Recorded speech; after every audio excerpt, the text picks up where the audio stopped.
सभी बच्चों को मेरा नमस्ते। आज अगला टॉपिक है अपना गैसों की द्रव्य में विलेयता। तो सभी गैसें जल में कम या अधिक सीमा तक घुलनशील होती हैं एवं वास्तविक विलयन बनाती है। किसी गैस का 1 सेंटीमीटर क्यूब किसके बराबर होता है? 1 मिलीलीटर के बराबर होता है। तो यहाँ पे अपने को दी गई है किसी गैस का, या ऐसे तो किसी गैस का मिलीलीटर में वह आयतन या 1 सेंटीमीटर क्यूब में वह आयतन जो 1 सेंटीमीटर जल में घुला हो। मतलब 1 सेंटीमीटर क्यूब किसका आयतन लिया हमने? जल का लिया, और उसमें घुला हो, अवशोषण गुणांक कहलाता है। गैसों की द्रव्य में विलेयता निम्न कारकों से प्रभावित होती है।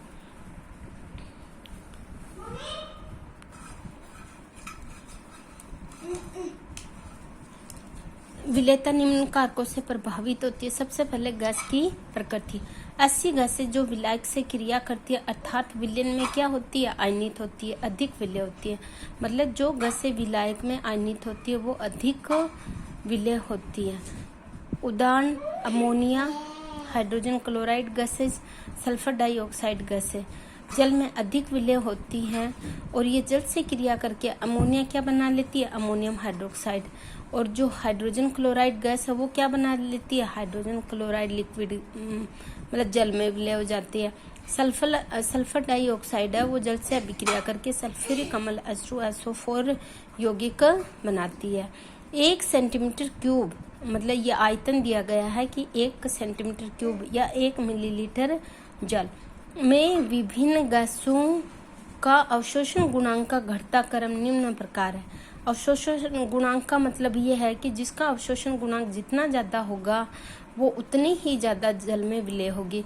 तो सबसे ज़्यादा जल में विलेय होने का क्रम अमोनिया सबसे ज़्यादा, उसके बाद में hydrogen chloride gas, sulphur dioxide, hydrogen sulphide, carbon dioxide, ethyne, oxygen, nitrogen, oxygen, carbon dioxide जल की अपेक्षा एथिल अल्कोहल में अधिक विलेय होती है। ऑक्सीजन रक्त में तीव्रता से विलेय होती है। दूसरा है विलायक की प्रकृति। वे गैसें जिनमें ध्रुवीय अणु होते हैं ध्रुवीय विलायकों में विलेय होती हैं, एवं अध्रुवीय गैसें अध्रुवीय विलायकों में विलेय होती है। उदाहरण हाइड्रोजन क्लोराइड गैस बेंजीन द्रव्य की अपेक्षा जल में अधिक विलेय है। इसका कारण है कि कल भी मैंने ये बताया था कि हाइड्रोजन क्लोराइड है वो ध्रुवीय अणु है और जल भी ध्रुवीय अणु है, इसलिए हाइड्रोजन क्लोराइड जल में ज़्यादा घुलनशील होगी। बेंजीन द्रव्य है वो अध्रुवीय अणु है। अभी मैं आपको बेंजीन की स्ट्रक्चर बताती हूँ। देखिए बच्चों, ये बेंजीन की स्ट्रक्चर है। तो अब इसमें क्या होगा कि एक कार्बन वो दूसरे कार्बन से जुड़ा हुआ है, इधर ये दूसरा कार्बन से जुड़ा हुआ है, इधर एक एक हाइड्रोजन जुड़े हुए हैं। तो जहाँ हाइड्रोजन जुड़े हुए हैं कार्बन की विद्युत ऋणता मतलब सारे इस ओर खींच रहे हैं, और यहाँ पे क्या है कि ये सारे जो कार्बन्स हैं वो 1 2 3 sp2 संकरित है। इट मीन्स सबकी जो इलेक्ट्रोनेगेटिविटी है वो सारे कार्बन्स की सेम है। तो बंद वाले इलेक्ट्रॉन्स वो हमेशा बीच में रहेंगे, और वैसे भी हम जब संकरण पढ़ते हैं तो इसमें पाइबंद वाले इलेक्ट्रॉन वो सब चारों तरफ रोटेट करते रहते हैं, इसलिए बेंजीन क्या है? अध्रुवीय अणु है। तो अध्रुवीय विलायकों में विलेय होती है। उदाहरण हाइड्रोजन क्लोराइड गैस बेंजीन द्रव्य की अपेक्षा जल में अधिक विलेय होती है। ताप का प्रभाव। ली-सातलीय सिद्धांत के अनुसार स्थिर दाब पर ताप में वृद्धि पर गैसों की विलेयता घटती है। हम जैसे स्थिर दाब पर हम जैसे ही ताप में वृद्धि करेंगे तो गैसों की विलेयता क्या हो जाएगी? घट जाएगी। चूंकि ताप बढ़ाने पर द्रव्य में गैसों के अणुओं की स्थानांतरण गतिज ऊर्जा बढ़ती है। टेम्परेचर बढ़ाएंगे तो गैस के अणु उनकी गतिज ऊर्जा बढ़ जाएगी, जिससे गैस के बाहर निकलने की प्रवृत्ति में वृद्धि होगी, और वो गैसें किससे बाहर निकल जाएंगी? उस लिक्विड से, द्रव्य से बाहर निकल जाएंगी। अपवाद देखो, हाइड्रोजन एवं हीलियम के घुलने पर ऊष्मा का अवशोषण होता है। ये मतलब जब हाइड्रोजन और हीलियम घुलती है, विलेय होती हैं, तो ऊष्मा का अवशोषण होता है, ये अपवाद है।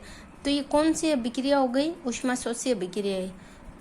ऊष्माशोषी अभिक्रिया हो गई, तो अतः इन गैसों की विलेयता बढ़ती है यदि हम ताप में वृद्धि की जाए। अगला टॉपिक है अपना दाब का प्रभाव। गैसों की विलेयता दाब परिवर्तन से सर्वाधिक प्रभावित होती है। दाब P तथा विलयन के संगठन के संबंध को हेनरी ने प्रतिपादित किया। बच्चों, ये बोर्ड एग्जाम के लिए भी बहुत इंपॉर्टेंट क्वेश्चन है। या तो आपको ऐसे पूछ सकते हैं कि गैस की विलेयता का दाब के साथ संबंध स्थापित कीजिए, या हेनरी का नियम क्या है।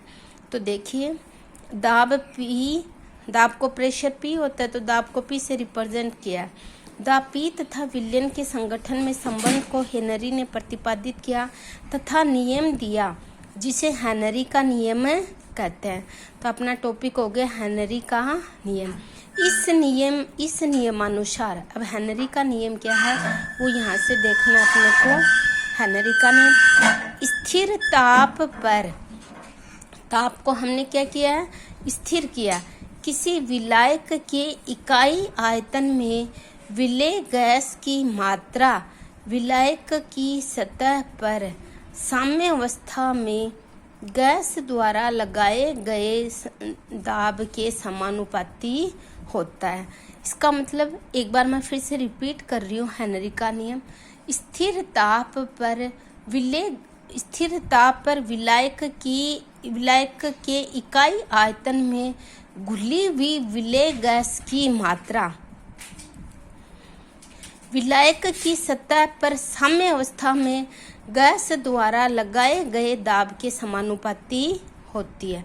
यदि गैस का भार क्या है, स्मॉल m, यशस्वी यसी सूल रख। तो हेनरी का नियम देखिए, स्थिर ताप पर किसी विलायक के इकाई आयतन में विलेय गैस की मात्रा विलायक की सतह पर साम्य अवस्था में गैस द्वारा लगाए गए दाब के समानुपाती होती है। ये बच्चों बोर्ड में क्वेश्चन पूछा जाता है। हेनरी का नियम तो आपको समझ में आ गया होगा कि स्थिर ताप पर विलायक के इकाई आयतन में विलेय गैस की मात्रा, घुली हुई विलेय गैस की मात्रा विलायक की सतह पर साम्य अवस्था में गैस द्वारा लगाए गए दाब के समानुपाती होती है। यदि गैस का भार क्या हो, स्मॉल m है, जो कि विलायक के इकाई आयतन में P दाब पर घुली हो, तो हेनरी नियमानुसार, तो हेनरी के नियमानुसार क्या हो जाए, तो हेनरी के नियमानुसार ये आपको लिखना है, क्या हो जाएगा, small m proportional P। Small m क्या है, विलायक में घुली हुई गैस की मात्रा, दाब P है। जैसे ही हम समानुपाती स्थिरांक को हटाएंगे तो क्या आएगा, के को कहते हैं हेनरी स्थिरांक। समीकरण 1 के आधार पर गैसों की विलेयता को साम्य दाब के सापेक्ष आरेख खींचने पर एक सीधी रेखा होती है। तो मैं ये आरेख दिखा रही हूँ। मैंने स्मॉल m और P के मध्य ग्राफ खींचा, तो अपने को एक सीधी लाइन, सीधी स्ट्रेट रेखा प्राप्त हो रही है। स्मॉल m क्या है, विलेय गैस की मात्रा, और P क्या है। तो ये देखिए बच्चों, ये तो हो गई विलेय गैस की मात्रा के रूप में। यदि विलेयता को विलयन में गैस के मोल अंश के रूप में व्यक्त किया जाए, तो हेनरी के नियम के अनुसार किसी गैस का वाष्प दाब में आंशिक दाब उस विलयन में गैस के मोल अंश के समानुपाती होता है। तो P क्या है, गैस का आंशिक वाष्प अवस्था में आंशिक वाष्प दाब है, और X गैस की मोल भिन्न है। जैसे ही P बराबर की H, अक्ष गैस, ये अक्ष मोल अंश है, गैस का मोल अंश, KH हेनरी स्थिरांक है। यदि गैस के आंशिक दाब P और मोल भिन्न, मतलब ये विलेय गैस के मोल भिन्न के मध्य ग्राफ खींचा जाता है, तो एक सरल रेखा प्राप्त होती है जिसका ढाल KH को व्यक्त करता है। ग्राफ चित्र 2.1 में ये आपको दर्शाया गया है। हेनरी के नियम के अनुसार हम अक्स मोलंस, गैस के मोलंस बराबर क्या कर देंगे, P बटे KH। समीकरण से स्पष्ट है कि समान दाब पर गैसों की विलेयता हेनरी स्थिरांक की क्या हो गई, व्युत्क्रमानुपाती होती है। अर्थात जिन गैसों के हेनरी स्थिरांक अधिक है उनकी विलेयता कम होती है, और जिनकी हेनरी स्थिरांक कम है उनकी विलेयता अधिक होती है। हेनरी नियम की सीमाएं। दाब बहुत अधिक नहीं होना चाहिए, ताप बहुत कम नहीं हो, गैस की विलेयता विलायक में कम हो, गैस की आणविक अवस्था द्रव्य व गैसीय दोनों विलायकों में क्या हो, समान हो। अब हेनरी नियम का अनुप्रयोग देखेंगे हम।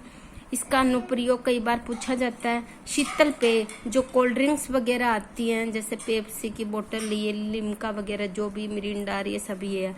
शीतल पेय अथवा सोडा वाटर में कार्बन डाइऑक्साइड की विलेयता बढ़ाने के लिए बोतल को उच्च दाब पर बंद किया जाता है। एक बहुत ही अच्छा एग्जाम्पल है, गहरे समुद्र में गोताखोरों को उच्च दाब की वायु से श्वास लेना पड़ता है। अतः उच्च दाब पर वायु में उपस्थित नाइट्रोजन और ऑक्सीजन की ब्लड में विलेयता अधिक हो जाती है। जब गोताखोर सतह पर आते हैं तो घुली हुई गैसें बुलबुलों के रूप में ब्लड में से निकलती है।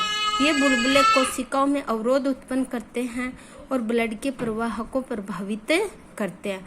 ये नाड़ी तंत्र में संकेतों के प्रवाह को भी रोकते हैं। ये बुलबुले कोशिकाओं को नष्ट कर सकते हैं, अर्थात उन्हें बंद भी कर सकते हैं। परिणाम स्वरूप गोताखोर जो अत्यधिक पीड़ा होती है, जो कभी कभी घातक सिद्ध होती है, इस अवस्था को बेंड कहते हैं। बेंड से बचाव के लिए गोताखोरों के गैस सिलेंडर में वायु के साथ हीलियम गैस मिलाई जाती है, जिसकी विलेयता अत्यधिक कम होती है। सामान्यतः गैस सिलेंडर में हीलियम 11.7%, नाइट्रोजन 56.2% तथा ऑक्सीजन 32.1% होती है। ये तो हो गई समुद्र के अंदर जो गोताखोर जाते हैं उनके लिए। एक अगला टॉपिक है, अधिक ऊंचाई वाले स्थानों पर ऑक्सीजन का आंशिक दाब कम होता है, अर्थात ऑक्सीजन की सांद्रता कम होती है। अतः पर्वतारोही एवं अधिक ऊंचाई पर रहने वाले व्यक्तियों में ऑक्सीजन की कमी के कारण शरीर कमजोर होने लगता है और उनकी सोचने की क्षमता भी कम हो जाती है।